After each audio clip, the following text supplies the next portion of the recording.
Welcome to another episode of the MMA Lockcast. This is a bonus edition. I'm your host, Manpreet, aka MMA Lock of the Night, your boy on social media at MMA LOTN, and the architect behind the MMA Fight Archive, making sure you leave no stone unturned when you're doing your researching for these upcoming events. You want to know how I know so much about these KSW 91 fighters that I'm about to break down for you?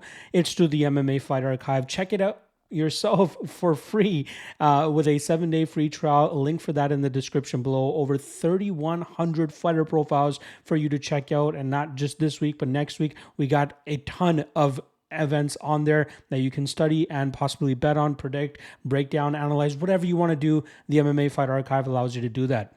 Now, if you were a part of the channel last month, you guys realized that I did the LFA 176 breakdown. I believe it was 176 or 175, the Brazilian card. Regardless, I did a bonus Lockcast episode to break down that card, and that's my goal moving forward, is every month doing at least one regional breakdown, and this month I've chosen KSW 91.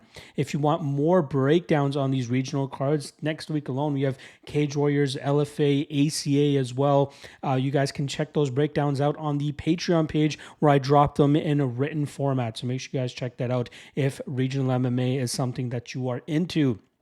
All right, we got 9 fights for this KSW card, which is headlined by an interim lightweight fight between Leo Brichta and Valeriu Mircea.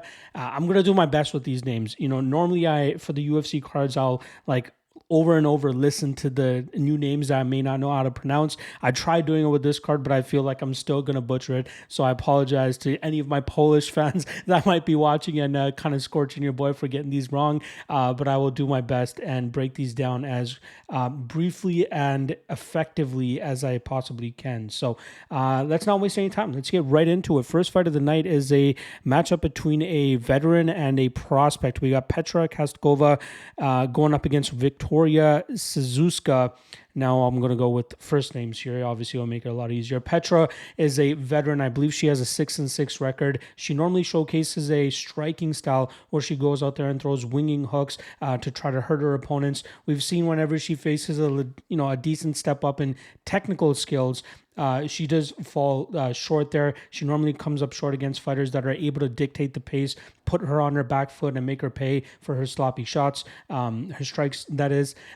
She's 42 years old, so she's definitely getting up there in age, and you can see with her performances, some of them were close, but you can see the type of style that could give her problems. And I think for her this weekend, Victoria is one of those fighters that will give her issues. Now, Victoria is still very young in her career, and we saw when she got extended in a fight that she could end up coming short and having some cardio issues as she lost her first professional fight last time around against Sandra Ducar. That was a fight where she started off hot, but then the grappling of Ducar really started to catch up with her. You could see Victoria starting to slow down and then eventually open up a finishing opportunity for her opponent to get that third round stoppage. But I think that stylistically, this is a solid matchup for Victoria to get back on track. She'll have the speed, youth, and power advantage here, and I think her ability to just move forward and put big punches on Petra will allow her to dictate the pace of this fight and possibly even get a early stoppage. If this fight gets into the second or third rounds, things could get a little bit shaky if Victoria hasn't really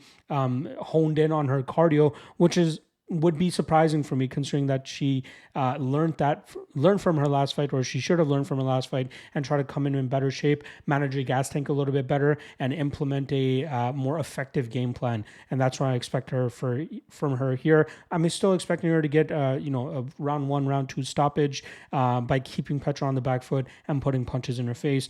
Give me Victoria to start off the card with a chalky favorite getting the win. Next up, we got Mircea Joniak going up against Tobias Lee. This is a grappler versus striker matchup, pretty much. Joniak, a very fun grappler. This guy's competed as high as 165 pounds and been victorious in KSW while doing so, but is normally a 135er that likes to go out there and implement a grapple-heavy style. His striking leaves a little bit of openings for opponents to take advantage of, and he has been hurt in the past, and that's a little bit of a question mark going into this matchup against Lee, who's technically a much better striker. We've seen Lee struggle with grapplers on the amateur scene, and I believe that was the reasoning for his one professional loss as well, but you got to believe he's been improving that. And in the striking realm, he is far superior to Joniak, in my opinion. which will make this a very tough fight for Joniak if he's unable to get the takedowns. But if he does get the takedowns and he's able to stick to his grapple-heavy approach, that could really put Lee through the ringer here and make him ineffective with the striking advantage he'll have in this matchup. With Joniak being the small or somewhat underdog, I think he's around plus 130, plus 145. I lean with him here. Not so much to, go out there and fully invest in him in this spot, but I think he has the higher upside in this matchup. But that also has to do with the fact that we don't have a whole lot of recent footage on Tobias Lee. Tobias, the promotion he used to fight for a lot in his earlier professional career, they took down all their fights from YouTube, which is very unfortunate. We only really have his last fight to go off of. But again, seems to be a talented striker. I just want to see if he's improved his defensive grappling since his amateur days. But I'll lean with Joniak and Joniak small here. Moving on, we got Joseph Stummer going up against Adrian Wielieczko. God damn, I'm going to get crucified in the comment section for this, but it is what it is. Stummer is a very solid and patient striker who likes to employ a grapple-heavy approach when he feels he has an advantage over his opponents there. He went up against a very tough opponent last time around who was able to put the pressure on him and really make Stummer uncomfortable, which ended up allowing his opponent to get the finish there. But I think Stummer has solid potential. This guy's a very dangerous striker, and he's very precise with his shots. I wish he'd be a little bit more consistent with his output, but he does a great job of stalking his opponent with his footwork and landing those straight shots down the pipe. And again, his takedowns, pretty good for somebody this early in his career. His opponent, Adrian, is a relentless grappler who has a BJJ brown belt and normally looks to go out there and submit his opponents. This guy had a 19-2 amateur record, but you realize it might have been full of tomato cans considering his level of jiu-jitsu compared to some of the amateurs who are just doing this as a hobby. We saw in his first professional fight when he is unable to assert his dominance on the mat, things could go shady for him, right? It's kind of like a Damian Maia, Jimmy Flick kind of thing where their wrestling is not the greatest, but if they do get those dominant positions on the mat, they can be very dangerous with their submissions and being able to secure those dominant positions. But I just don't know if he could do it here against Stummer. Stummer has good enough defensive grappling, and he's clearly the better striker here. So as long as he can keep this fight on the feet, I expect him to go out there and really punish Adrian on the feet, and I think it could even lead to a finish for Stummer here. So I like the small plus money on Stummer. Again, a lot of unknowns from both guys, but considering what I've seen thus far, Stummer seems to be the side in this fight. Moving on to the next fight, we got Vasil Ducar going up against David Kasperski. This is a fight between two strikers. Both guys have been firmly entrenched in either Thai boxing or straight up boxing, but now they're getting into the MMA game. Ducar actually has some MMA experience under his belt with his last fight coming 4 years ago, whereas Kasperski has been out of competition for over 6 years and has never competed in MMA. So it's kind of surprising that this matchup is being put together. I think both these guys are somewhat popular in that area of the world, so maybe that's why they're putting together. But I think it's Ducar that will have the edge in this matchup, specifically due to the fact that he already has MMA experience. But even in his last fight, which was a loss, he showed off some decent trips and takedowns in the clinch position, which could allow him to get Kasperski to the ground and do some good work from that top position. The weird thing about that fight for Ducar was it was an exhibition bout that OKTAGON MMA was doing, where they would, I think it was like 3-minute rounds where if you landed a takedown, you got a point for it or something, but they wouldn't let you do any work on the ground. So the majority of the fight ended up taking place in the striking realm, whereas the opponent seemed to have the kickboxing advantage, and he was able to touch up Ducar and get the decision victory there. But if you're giving full MMA rules and Ducar is able to operate from that top position, again, this guy is a boxer / kickboxer, but I think that his knowledge in that realm of grappling from the experience that he's already had will be more than what Kasperski has been training and doing, and that could allow Ducar to even just grapple this fight out and do good enough work from that top position and cause Kasperski some issues there. And even in the striking realm, Kasperski, I believe he was a 17-8 kickboxer, so not the greatest kickboxer either, but I think Ducar has all the advantages in this matchup,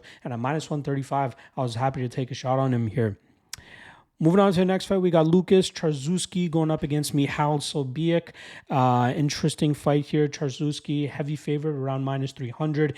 He's a relentless grappler, likes to just stick to his opponents like glue, whether it's up against the cage or dragging them to the ground. It's not often that you see him get a dominant position where he's able to posture up and rain down big blows, but when he does, he's very dangerous when he's able to do that. Sobiech is a very weird fighter and tough to get a grasp on him. He has some decent striking. He has good enough defensive grappling that he might be able to keep this fight upright, but I think he'll be on the defensive for the most part of it. My qualm with Charzewski is he goes control over damage, and we saw in his last fight where he lost I believe it was his KSW debut, he lost it even with an abundance of control time. He was the one eating damage the entire time as his opponent was stuffing the takedowns and just damaging him in return. That could end up being an issue here for Charzewski, but I think that his wrestling is strong enough to really nullify anything that Sobiech tries to do. Sobiech is a guy that he took 2.5 years off from 2021 to 2024, I believe it was, 2023, where he had a successful comeback, but it was against a 7-10 fighter. I like Charzewski here. I think his grappling will be enough.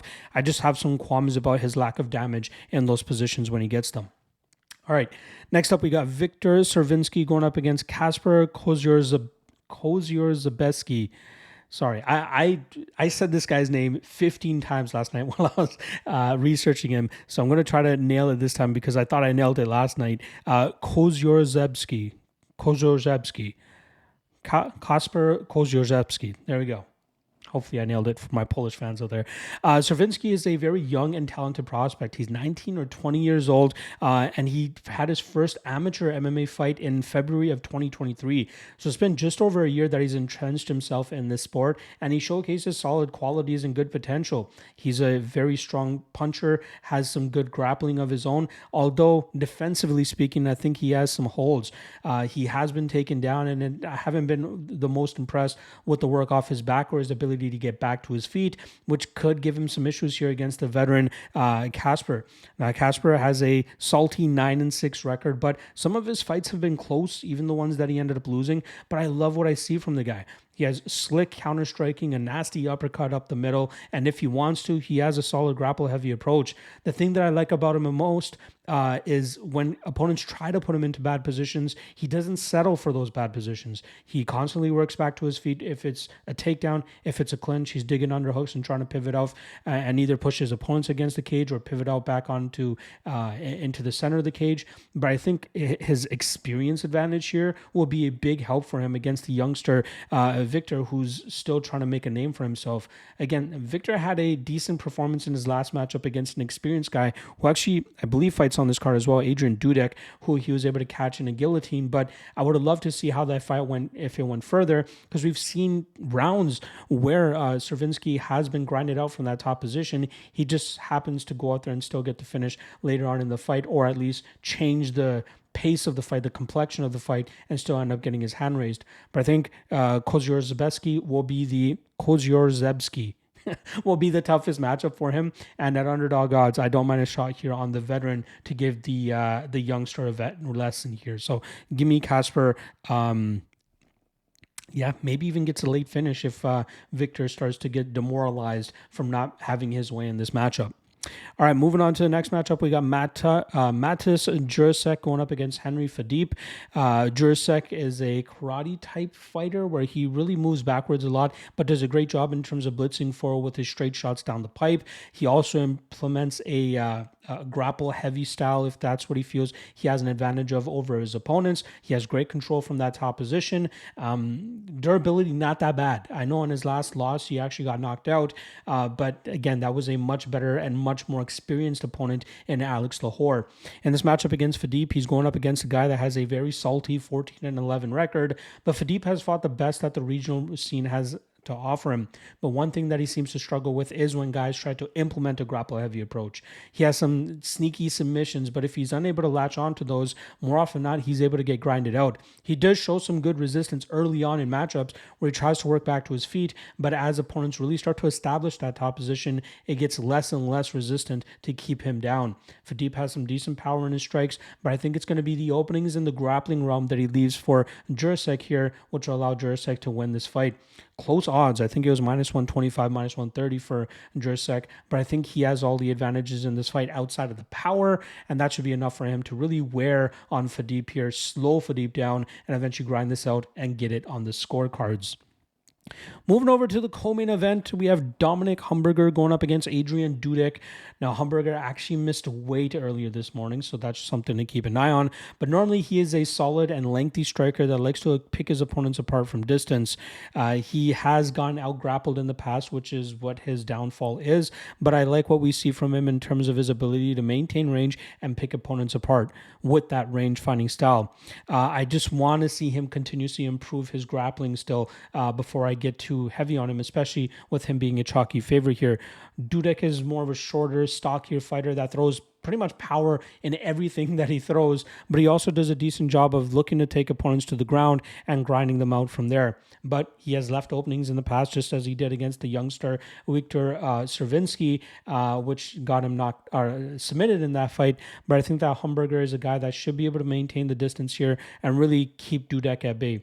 The weight miss gives me a little bit of concern in case Dudek is relentless with the pressure and able to, crash that pocket and make it difficult for Humburger to keep distance.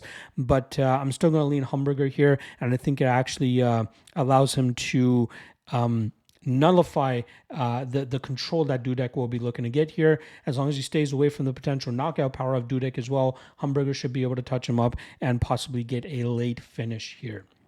All right. Main event, 5-rounder, interim lightweight title on the line here. We got Leo Brichta going up against Valeriu Mircea. Intriguing fight here, intriguing clash in the fact that Brichta is a long-range striker who likes to stay consistent with his kicking game, whereas Mircea is a power puncher who likes to crash the pocket, and he does it pretty effectively, landing big strikes and knocking his opponents out, but also has a solid wrestling game, and that's where I think the difference is going to be here. Brichta has shown some decent takedown defense, but when he does get taken down, I'm not the most impressed with his work off of his back. One, that's with throwing submissions off of his back, and two, trying to work off of his back or work back to his feet. One thing that I like that he does, and you'll notice this whenever he finds himself in guard, is he tries to disrupt the base of his opponent and the balance by hooking his legs around the ankles of his opponents and kind of just pushing them outwards so his opponent really doesn't have anything stable on that they can posture up and get some big shots off. That's impressive. However, optically speaking, his opponent is still the one that's on top, landing enough shots to make it look good enough so that whatever Brichta is doing off of his back, it might frustrate the opponent on top of him, but it's not to the point that it's going to cause the judges to be like, oh, I like what Brichta is doing here. Let's score this round in favor of him. Unless Brichta is able to get back to his feet, pull off a submission, pull off a reversal. I just haven't seen enough of that. The guy's a good striker. Like I said, great leg kicks. Could really batter the lead leg of his opponents. But if he's unable to stop the takedowns here of Mircea, I think he's up against it. I think Mircea can threaten him enough with crashing the pocket and landing his big shots, which could potentially even result in a knockout victory for him. But I think it's going to be his grappling and his intention and fight IQ of knowing I'm going to be at trouble if I just stay at bay and stay at range against this guy. Let me look to take this fight to the ground and try to assert my dominance from there. 5 rounds makes things a little bit sketchy if Mircea is unable to keep that type of pace up and can't really grapple for 5 rounds. That's a bit of a question mark still, but I think he has more paths to victory here, which is why I'm going to lean with him to pull off the upset here and become the new interim lightweight champion for KSW. There you guys go. Quick picks, brief breakdowns for KSW 91. If you guys enjoyed the content, make sure you guys drop a like and subscribe below. Hit me with a comment as well if I'm getting something wrong about some of these fighters. I've done my due diligence and done a ton of research on all these guys. Still somewhat new to the KSW scene, but I look forward to being entrenched in it, right? This year, I started breaking down ACA, KSW, and OKTAGON MMA. I've already been breaking down LFA and Cage Warriors, so I'm more familiar with those guys, but I'm still somewhat new to to these other promotions that I just discussed. But I look forward to entrenching myself in it and just getting engulfed in the information that I'm going to be able to extract as I watch these fights, study these fighters, and get more familiar with them. Let me know what you guys think. See you guys Saturday night. Actually, sorry, I'm going to drop my 3 best prop bets for UFC 298 later today, so stay tuned for that. See you guys then. Peace.